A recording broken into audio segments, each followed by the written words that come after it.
Hi there! May panibago na naman tayong bank inquiry. So may dalawa siyang tanong. Unang tanong niya, ano daw ba yung gagawin kapag yung balance nyo ay nasa total at wala sa available? Next question ay, nakakatas po ba kapag nag-iipon sa BPI? So unahin muna nating sagutin yung una niyang tanong. Ano daw ang gagawin kapag yung balance niya ay nasa total at wala sa available balance?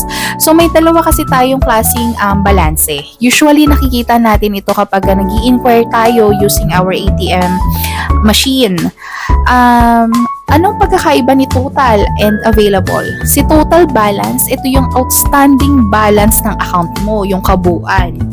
While si available balance naman, ito yung balanse from word itself, available. Yun lang yung available na pwede mong ma-withdraw sa account.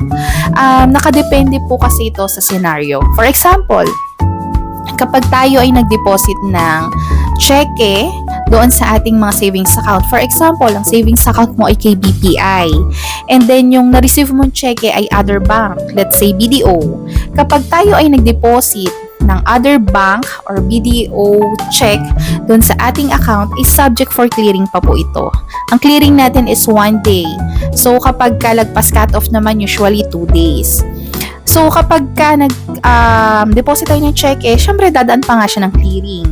Makikita mo siya as total balance kasi dineposit mo na yung check. Pero hindi pa siya magre-reflect sa available balance kasi nga dadaan pa siya ng clearing. Kailan natin masasabi na available siya? Kapag na-clear na po yung check. So, doon, pwede mo na pong ma-withdraw yung balance mo o yung cleared amount doon sa check. So, next one is, nakakaltas daw ba kapag ka nag-iipon sa BPI savings account? So, the answer is, no po. Wala namang other hidden charge kapag tayo ay nag-iipon sa mga BPI savings account.